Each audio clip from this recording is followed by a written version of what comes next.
Avaya has changed my life. Avaya has made me the woman I am today. Avaya is my home. Avaya is personal freedom. Avaya is the reason my life continuously improves. Let everyone in your life know about Avaya. Everyone needs to know about this amazing company. Thank you, Avaya, for appearing in my inbox. What Ike Allen and Andy Anderson have created at Avaya is what the world needs. Hello, Avaya family. I'm Andy Anderson. My partner, Ike Allen, and I are teachers, mentors, and the co-owners of Avaya University. Avaya is the creator of over 1,000 books, films, courses, teachings, and other supportive resources. Thank you, as always, for joining us. Our fellow teacher, Susan Anderson, is with us today to talk about childhood trauma and abandonment. Susan is an expert and author on how to overcome abandonment and its aftermath of self-sabotaging patterns. She reaches out through her websites, workshops, and media to share her methods of abandonment recovery with victims of the trauma of abandonment, heartbreak, and loss around the world. Her groundbreaking program is the product of over 30 years of research and clinical practice. Welcome back to Avaya, Susan. I'm happy to be here. Yeah, so happy to have you back. And I'm so excited we get to have another conversation around abandonment today, as it is definitely something that a lot of people experienced as children. And I'm curious, how in your work do you see abandonment during childhood as an actual childhood trauma, a very traumatic event? Well, you hear a lot about complex post-traumatic stress disorder, CPTSD. I don't know if you Yes. see that, but and what that is really is post-traumatic stress disorder of abandonment, because we all have a level of trauma because we were all born. We all were in the womb, and then we were all comfortable and perfect, and then thrust out into the cold. And the contrast between the connection and the disconnection was something our emotional brains were developed enough to record. So even as infants, we are accumulating sensations of disconnection, which is uncomfortable, and then connection, because then we're picked up and cuddled, and then we're put back in the crib. So there's connection, disconnection. We have that sequence, and we develop a fear of disconnection or an aversion and a love of connection. And we keep that our whole lives, and it's deep, deep, deep, deep. So even if we have the idyllic childhood as we go through childhood, all the disconnections, having to leave mommy to go to the first grade, all just even very normal, ordinary kinds of experiences feel very much along those very deep lines of the primal feeling. So it's very easy to collect a lot of trauma from childhood and abandonment. And it's really post-traumatic stress disorder of abandonment. It lays a foundation for all the rest of the traumas that we can have. And children have so many traumas just from having a feeling less than their friends, feeling their friends have more freedom than they do, or are better at something than they do. They have trauma from having a parent who's an alcoholic, and so they don't quite feel important and special with that parent, or they feel responsible as if they were better. Maybe their parent would not do that. So there are so many experiences in childhood. The experiences run the gamut. Mm-hmm. Yeah. And I'm so glad that you mentioned things just like, yes, going to school for the first time, or what your parents go on a vacation and grandma's staying with you, or what any of those things can be little traumas that, little notches in the road. You mentioned that these kinds of traumas lay the foundation for the rest of our life, and perhaps traumas we can experience as an adult. How does that work? Well, it's as if you have sort of a blueprint of trauma, because the original trauma is birth trauma, and it has to do with disconnection, and it's assuaged by connection. So that whole sequence of sort of like moving in the direction of connection and then having fears of disconnection. So even in later life, being raped, rape being such a severe trauma, the trauma is laid upon this original infrastructure of that trauma, because you're afraid of death, you're afraid of being killed, you feel that you're being destroyed, all those feelings are the feelings of disconnection, of separation, of discomfort. So no matter what the trauma is, a train accident with, a big crash, loud noises, lots of people screaming, all of these things are laid upon an infrastructure basically of having the wonderful comfort of the womb and being held and cuddled, to the feeling of discombobulation and where's the, what's going on? This is crazy. So it is an infrastructure. And so it is the original trauma. It's the granddaddy of all the traumas. Mm-hmm. Yeah. And you mentioned a little bit about different kinds of ways that we can have this abandonment trauma, right? Alcoholic parents or, what have you. What are some of like the most common things you see come up for adults now who experience like these abandonment traumas? Like what kinds of abandonment do you see? Yeah. I mean, children of alcoholics definitely are a large group, and children who've been adopted and who become adults feel that have an unconscious feeling, but it becomes conscious with the work that we do, the abandonment work, have an unconscious feeling of somehow not counting, not being special enough to make our parent be a better parent, or to not have been left by our birth parent or whatever. But the kinds of experiences that adults have, they have when they go through an adult abandonment, a breakup, they have a very rough time getting through it. It takes a long time to get over it. It takes a long time to let go, or they have trouble finding a relationship, or they feel insecure within a relationship. And this sounds so mild to put it that way, but really in practice, starting a new relationship is like a roller coaster, because there's this terror of freaking out on the person and sabotaging the relationship. The insecurity becomes so intense, the stakes are so high, that then there's a terror of, oh no, I'm going to ruin it. I'm going to freak out and drive the person away. But there's also the feeling, the sort of the unresolved abandonment manifests in a feeling of not being able to reach your potential, that your self-esteem isn't high enough to compete with other people. You may have more talent, but they have a better self-esteem, and therefore they're able to move forward. But your low self-esteem and your insecurity and the abandonment fear makes you too inhibited. It makes you have performance anxiety around authority figures, or when you're auditioning for a play or something, and it interferes in your ability to really move forward in your life. So you're settling constantly for a job that doesn't really suit your talents, or a relationship that isn't really what you're looking for. Mm-hmm. These are just some of the scenarios that are very common. I mean, the biggest one, though, the biggest scenario I would say that I find is the tendency to be attracted to the unavailable, which means that your marriage can go in the doldrums because you become sure of the person and you aren't able to feel passion, or you feel the insecurity because your partner is pulling away for that reason, or you're single and the only people who seem to be attractive to you are people who are hard to get. And once they become available, you start finding fault with them. Mm-hmm. You start noticing their table manners or their grammar or something like that, and you turn off. So that's a very common pattern of people who have childhood trauma. Mm-hmm.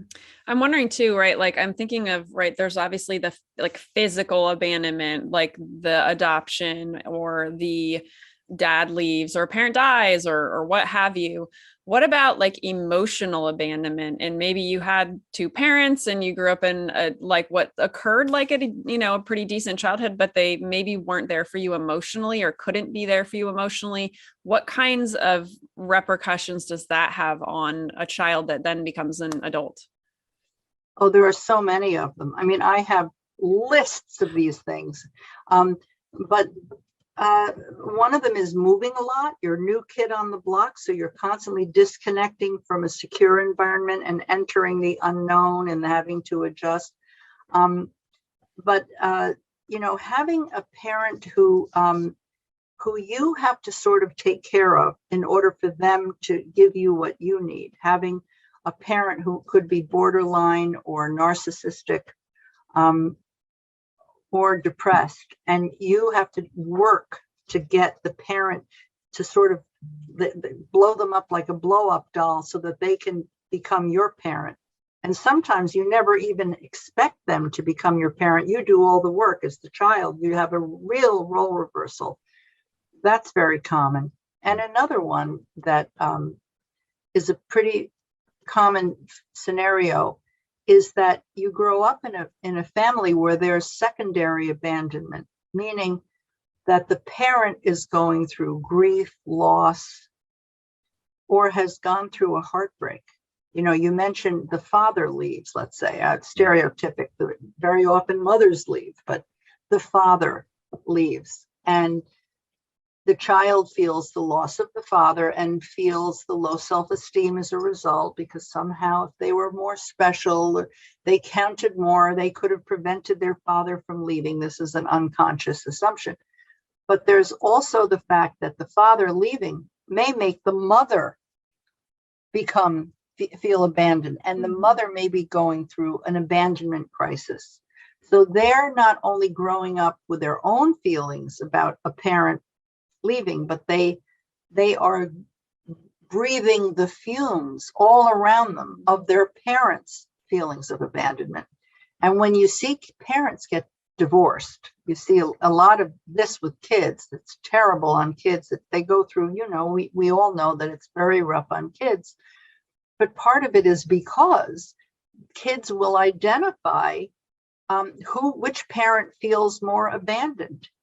And I've seen kids who will choose to live with a parent they think has been abandoned, even though they'd rather live with one of the other parents. But they feel so guilty and sad for the one who's been abandoned that they will make a sacrifice. I see this all the time. And so, you know, children experience so much abandonment directly from their own experiences. You know, they could have a learning disability and they feel they don't compete well in school, and the other kids do it better and they feel inadequate, and they feel the fear of abandonment, that they're not up to par and they'll be discarded. But they also, so that's one of the many direct abandonment scenarios. But there's also the stuff going on with the parents, what the parents are going through, that we are coping with our own losses, but also as children, but also what our parents are not being able to give us, and what we can sense that they're going through, and the sympathy and empathy that we have as children, we go through that with them. Right. Yeah. Adding so much fuel to the fire. That's so interesting. I was thinking back to my own childhood, and my parents got divorced when I was 9, and oh yeah, my mom, it was like a classic, right? My dad, you know, cheated on her and went to marry the woman and raise those kids, and, you know, that kind of scenario. And I look back at it and I never really thought about, right, like how much of her heartbreak and her struggle, right, me and my brother would have absorbed from that situation. So, and you know, until it's brought up in a workshop, people are not aware of that. Yeah. When you say it in a group of people, and you say, well, there's secondary abandonment if your mother was going through abandonment, many people identify, but it's not something written about or even consciously perceived. But boy, once you realize that you experience secondhand, that you grew up breathing those fumes, right. Once you realize that, it really is, it's quite a realization. Yeah, I'm having my own aha moment right here. So I'm imagining people watching or listening are also, right, like perhaps looking at that yes. in like a way they never have. And I'm curious, right, since we're talking about like breakups and heartbreak, I do know in my own personal life, a lot of like past relationships that didn't work out, or yeah, like you mentioned, they can be just devastating for someone who has abandonment wounds. How do you think heartbreak breakups compare to someone like grieving someone who's died? Well, they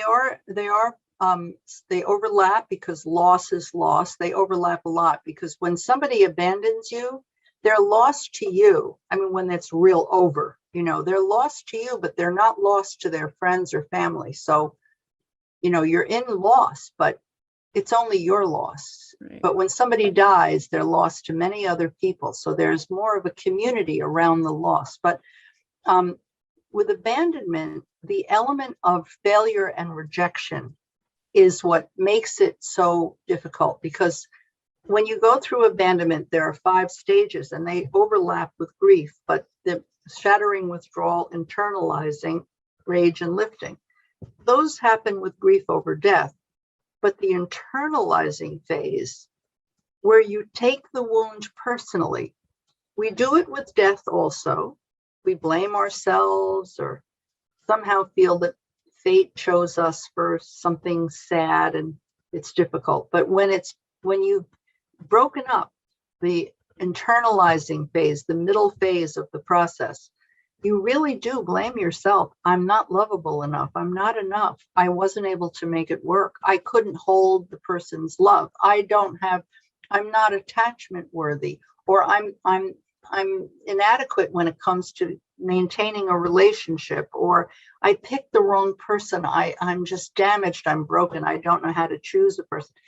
All of these self-depreciating feelings inevitably happen as a result of rejection, abandonment, a broken relationship, which are not as intense with death, unless the death is a suicide. And then that internalizing phase can be pretty ferocious. Right. Yes. Yeah. I'm curious, could you take us through the 5 stages of abandonment? You mentioned stages a bit ago. Yeah. What are those? Okay, children go through it too. It's SWIRL. That's the acronym: shattering, withdrawal, internalizing, rage, and lifting. And shattering is when you realize the connection is threatened. You're in the womb and you're about to lose you're in a relationship and you realize the connection is threatened. And withdrawal, you yearn for that security. You yearn for that person. You yearn for the job. You can go through this if you're fired, or you lose a friend, or the many things can trigger a full-scale abandonment crisis. But you feel that you yearn for to reconnect with the object, and it's not available. Right. So it's the pining. And then in internalizing, you beat yourself up and you take your rage about being rejected out on yourself and inculcate a really severe depression, or it can be a really severe depression that can mimic a major depression and can confuse therapists into thinking that you really have a mental illness, a condition, when in fact you're going through a natural grieving process over abandonment. Then rage, the 4th stage, is when a part of you says, it's not all my fault. This isn't all because I'm inadequate.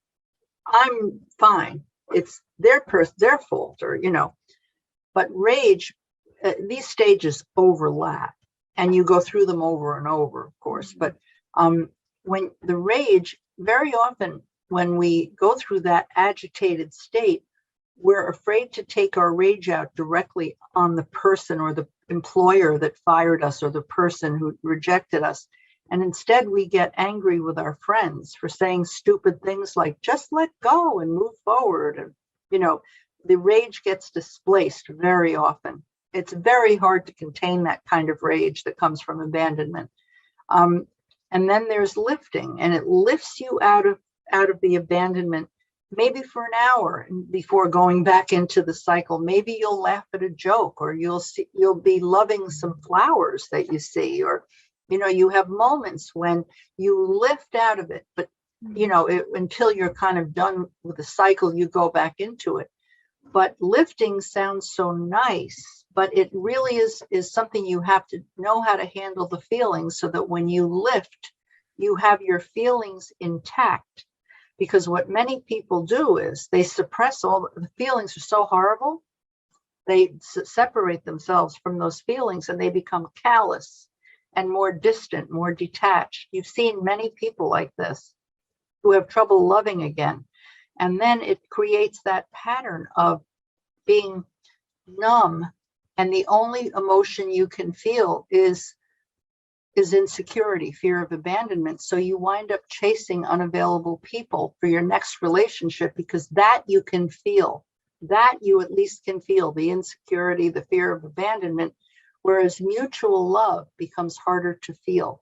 So it's so important to take your feelings with you, keep them all alive, all those feelings that woke up, because that will keep you able to feel all your feelings, including mutual love.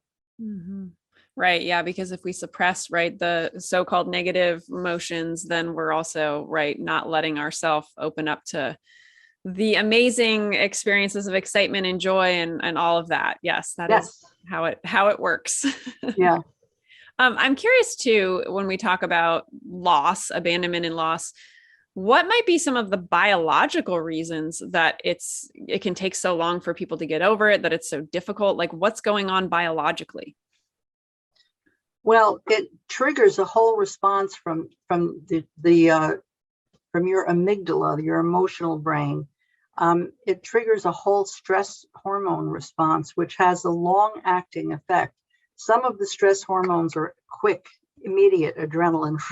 You get a rush of stress, and those are short-acting stress hormones. But we have longer-acting stress hormones that keep us in a state of feeling miserable for a long time. And it really is a physiological state. And we can confuse it into feeling that we're weak, that we have, that we're being too excessive, that we're overreacting. Really, it's a biological process that we just have to kind of get our way through. There's lots of help as we go through it, but it is something we have to respect. And the amygdala, which is the seat of the emotional brain, which is the part of the brain responsible for recording our aversive kind of avoiding of, things that promote fear. That when we have experiences that have those emotions, we record them permanently. They're indelible.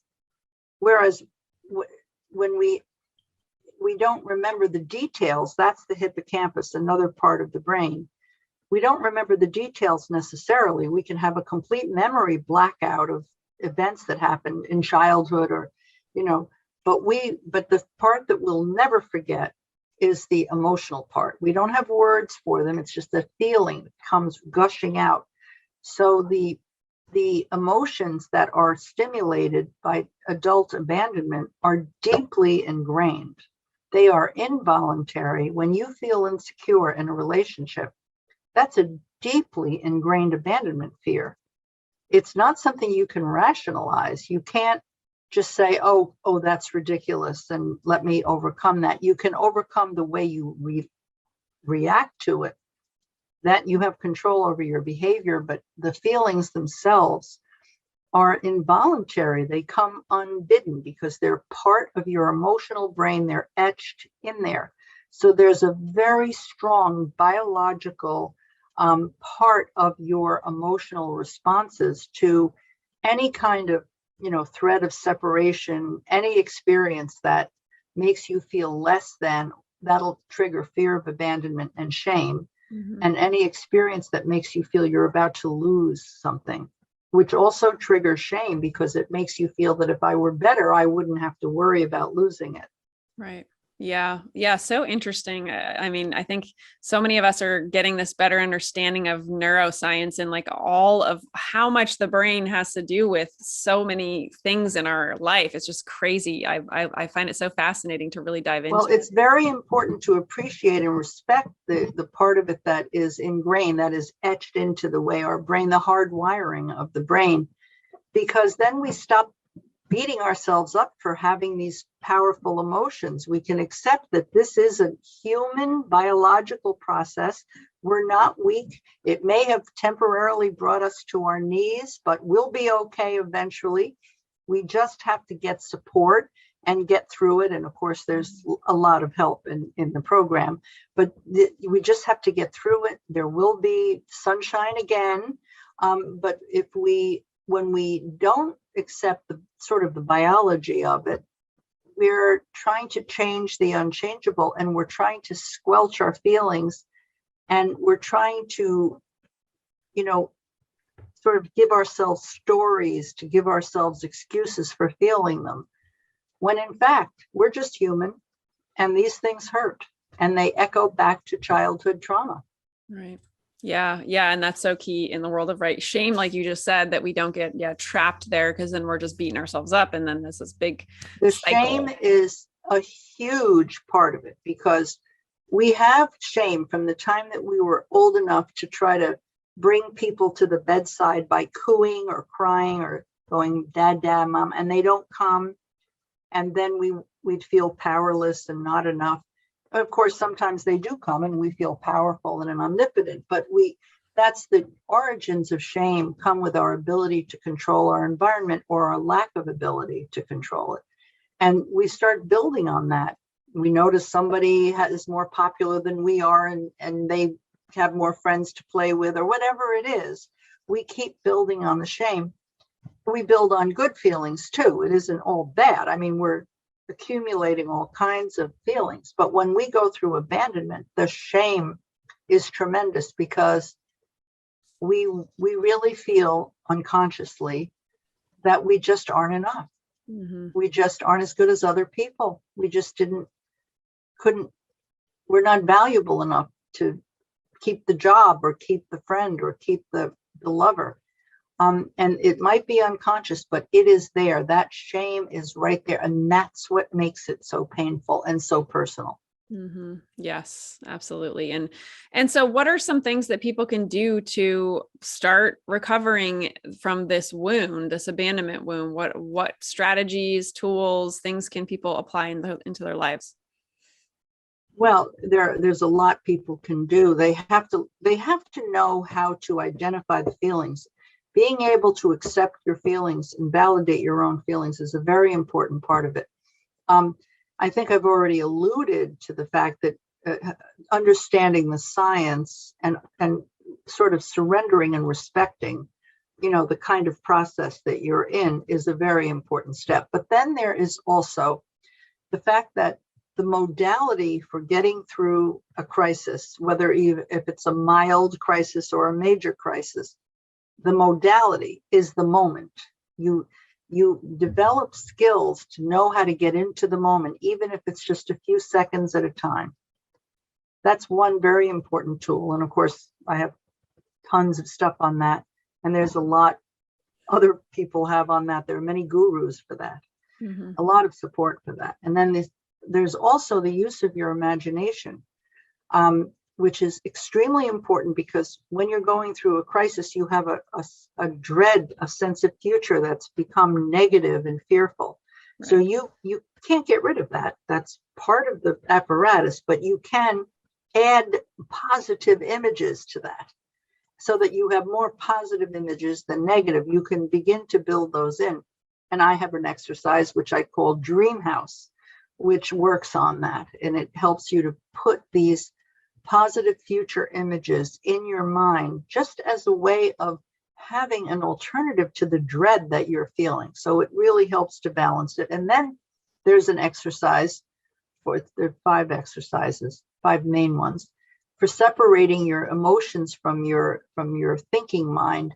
And it's big U to little u, and writing a dialogue that actually helps you create self-love, not just by saying pretty words and sweet talking to little you, but taking baby steps, action steps for doing things for little you. So you give love to yourself, and words are cheap. You do things to give love for yourself. It's a very powerful life-changing exercise. And then there's the outer child, which is the self-sabotaging part, which you target. And by targeting, you can bring awareness of your outer child into this process of giving love to yourself, and doing it in such a way that you bypass the outer child's self-indulgent, habit-formed, outer child is into procrastination. And that's one of its many behaviors. And so you have to work with the emotions that feed that tendency of procrastination, so that your outer child is not sabotaging everything you're trying to do.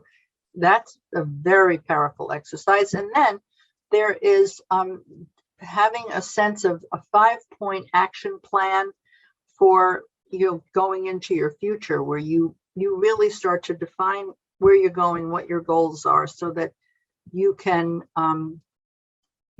have a real sense of direction, even while you're not exactly sure how today is going to be. You live in a day-tight compartment and make today as good as possible, but you're not exactly sure how it all is going to happen. But you have faith that you have a plan, and that if you follow your program, yes, you will get there. Mm-hmm. So that's kind of the tool set. There are many other tools as well. Mm-hmm. But those are the main exercises. Gotcha. Yeah. Thank you. I love all those, especially, right, the things that we can do with the outer child, right? That what other things besides procrastination does our outer child do to self-sabotage us? Oh, well, the outer child is the part that wants immediate gratification. So the outer child doesn't want to delay gratification to achieve a long-range goal. But when we're coming through abandonment and we're looking to turn abandonment into an opportunity for very profound growth, well, we need to delay gratification in a lot of ways. So the things that outer child does that are self-gratifying, procrastination feels great because then you don't have to do it yet. Avoidance, we won't even bother finishing the PhD. It's too much work, and then drinking, and that's probably one of the biggest ones, and overeating, because instant gratification. And of course, if we have a goal of fitness and we overeat, we're violating our goal. But outer child has all these relationship issues where it wants to take a new person as an emotional hostage so that they have to meet all of our needs. And then outer child has all these unrealistic expectations that set up conflict and create tension in the relationship. So outer child is sort of a hog, wants instant gratification, balks at delaying gratification. Outer child is always fighting against my exercises because the exercises promote change, and outer child doesn't want to change. Outer child likes, what it does. It likes lounging around and watching TV instead of going to the gym. It prefers not. We might want to clean out the garage, but outer child doesn't feel like it. Right. So outer child doesn't want to change and doesn't want to have to do all that stuff. So we have sort of an opponent to the growth, but we have to learn to make peace with it and work with it, make it work for us. Yeah. Yeah, absolutely. Be aware of that part of us. And yeah, I love it. Thank you. I appreciate you going through some other characteristics of that outer child. I think that's super interesting for all of us to take in and, kind of relate to in our own personal life. So since we're running low on time, Susan, I want to make sure you have a chance to talk about how people can learn more about you. And we have a link below, everyone, to Susan's website. I know you have your books there and a bunch of other resources. Can you share a little bit about that? Yeah, I make the program available through my website. Has a lot of information on it. My books give my workshop, my program. It guides people. Each of the books guide people through the program in different ways. And then my workshops guide people through the program, even if it's a 1-day workshop or even a 3-hour workshop or a 6-day workshop. It's guiding people through the exercises. Of course, the longer the workshop, the more depth we can get into. And I run online workshops. And then I have videotapes where you can download the 5 exercises and practice them at home. Great. So I try to make the work available in every possible modality. And my website is a good way to find out about all of that. Great. Awesome. And yeah, the link for that, your website is below. So you guys can go explore that and check out your books and workshops and exercises and all sorts of stuff. So thank you so much for all of that. Do you have any last insights before we wrap up? Well, the thing that I always try to say to people who are looking for change is that don't expect perfection, because perfection doesn't really count. If you have something holding you back, let's say it's being a people pleaser. If you're a people pleaser and that kind of ruins everything because you're always putting other people first, you don't have to change it perfectly. If you just reduce it a little bit, think more of yourself, just a little bit, that little bit, you could still be a people pleaser, but just a little bit might make the difference. That makes the difference. I feel like I'm repeating myself because I love to point this out to people, because they're all set to get rid of people pleasing or stop being codependent. And we might not be able to get rid of these traits, but we can reduce them just enough to make a difference in our lives. We don't have to go around perfect, functioning in all areas. We can have a wonderful life full of, complexity, flaws, and all kinds of things. I love that. Thank you. I appreciate that perfectionistic note at the end there, because absolutely, we're not going to just get rid of everything and live in some fairy tale land, right? We can make a lot of change, but we can do it by not being perfectionistic about it. I love it. Thank you so much for doing this again. Well, thank you for having me. Yeah, it's so great to connect with you, Susan, and I appreciate you and all your work. And Avaya students who are watching or listening, thanks for showing up for yourself today and being willing to dive into this conversation. And we will see you all again very soon. Take care. Hey, everyone. Thank you so much for joining us for this latest class with Susan Anderson. She was back with us today to talk about childhood trauma and the abandonment wound. I always enjoy my conversations with Susan. She is such an expert in this topic of abandonment, and we really dove deep into why it is that this abandonment wound is so traumatic for us as children, and how it can really impact our relationships and our life and our happiness in general as adults.